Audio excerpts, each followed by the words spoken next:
Wing Nation from Racing Electronics Display here at the PRI show at Indianapolis, Indiana. Steve Post here, catching up with the 2024 World of Outlaw NOS Energy Drink Sprint Car Champion, David Gravel. That's got to sound good to be called the champ, David. Yeah, I've been working at that for a long time, and to do it feels really, really good. And we just had an awesome season and checked a lot of boxes this year, and just a rewarding feeling. And yeah, it's been a good off season so far. What are some of those boxes that you checked off? What are some of those things that stand out to you? I mean, championship obviously, but what are some of the things that stand out about your season? Yeah, so going into the season, Todd was the closest to 100 wins with the World of Outlaws. So getting the 100 wins for Todd was awesome.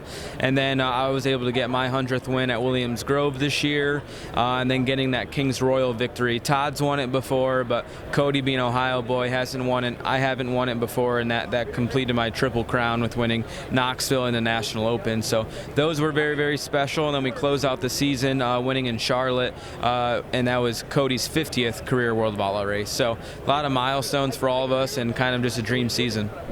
A lot of milestones for you there. Overall performance, just what did you? What is it looking at? 16 wins overall, 15 with the World of Outlaws, 1 with High Limit, the Kings Royal. What was your take? Are there the things you want to keep improving upon? What's your take on the season? Yeah, we always could improve. We didn't perform at Knoxville Nationals like we would have liked, and the National Open we did okay at. Felt like we could have been better at those 2 events, but that week we started with the Brad Doty Classic all the way to Weedsport. That 12-day stretch. I think we won 5 races, and really had an amazing week. So there was a couple wrecks. That one was my fault, and some others weren't. But just cleaning up the DNFs and the bad finishes, and truly, if we do that, I think we'll be hard to beat.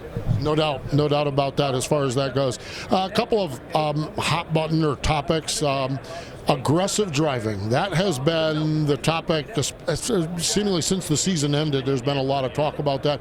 Where are you at with David? How do you approach that as a driver? How do you approach that when maybe you feel wrong? How do you approach the aggressive driving? And is it different than maybe it used to be even a couple years ago? Yeah, I think it's a little different, right? Everybody sees everything nowadays. There's no secrets. There's no, sweep that under the rug, right? There's proof and videos posted ASAP. So a lot of haters on the internet that make it worse, but I feel like aggressive driving is up a little bit. A lot of the wave of new drivers are very aggressive. Kyle Larson is just as aggressive as anybody. Anthony Macri, Carson Macedo, Buddy Kofoid, Brent Marks, right? All these guys ultra aggressive. And when you're pushing it to the limits, racing on dirt, all it takes is you being off an inch or two, or you pitching the car sideways and losing traction going in the corner. You're literally along for the ride, and you literally have no control of the car after that. And there's repercussions for that. So, I was guilty of one of my wrecks this year, being too aggressive with lap traffic and crashing. So I feel like the bar has been raised as the intensity level, I feel. And with that, more wrecks happen. So I still think at the highest level, the World of Outlaw and High Limit level, there isn't really that many crashes with each other. I think it's when you go to the local series or the USAC or non-wing divisions, because even have less traction now. And obviously there's a couple drivers that haven't done a lot of good for themselves here as of lately, and I feel like has raised more conversation about that topic. Yeah, it certainly has been. That is for sure. As far as the aggressiveness goes. All right, so let's talk a little bit about the off season. I think when you showed us you were going to the Bahamas for a little celebration. How'd the trip south go? Yeah, good. Me, Jill, Levi, and Jill's mom went to the Bahamas and enjoyed herself for 5 days, and that was good. So.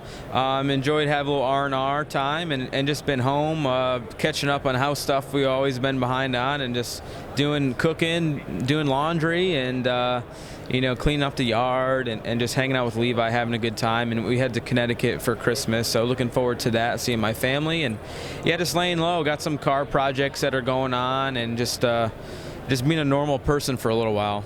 How has Levi impacted life? Does that cause you to slow down in these moments a little bit? A little bit. He definitely changed his perspective in life, and when you're around him, you want to be as close as you can to him. Then when you're away from him, that gets harder and harder. And he's getting smarter and smarter. He knows when I leave and asks for me every day when I'm gone. So that's only going to get more and more difficult. But he's a great kid.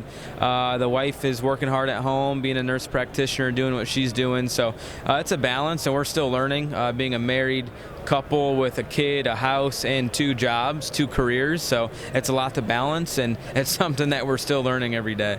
Finally, want to ask you about the gravel show. I think it's made its return this year. What's the game plan with it as we work through the off season, and what can we expect going forward? Yeah, we were a little bit late to the party, just Thanksgiving and going on vacation, and man, the weeks just fly by. So it's pretty crazy that it's going to be Christmas here soon and then be 2025 here soon. So I feel like we're going to do this on a weekly basis on Tuesdays or Wednesdays, depending on what works for our guests. But we had Brad Sweet on this past Tuesday, and we're going to have nothing but awesome guests on the show. Hopefully we'll have some really top tier guys in dirt racing and maybe even NASCAR racing.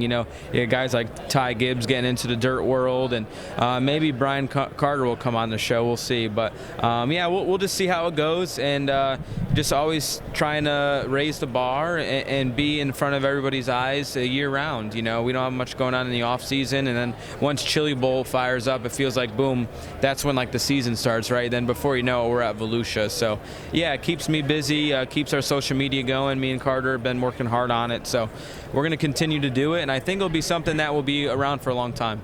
No doubt. It is really cool. It is great to get your perspective and great to hear what you guys have to say. Congratulations on the championship, and we're grateful for the time you spent with us here at the RE booth. Yeah, thank you guys, and we'll be back with the Outlaws next year, and we'll see everybody at Volusia. There we go. See everyone at Volusia. That's David Gravel, the 2024 World of Outlaw NOS Energy Drink Sprint Cars, joining us here on Wing Nation from PRI.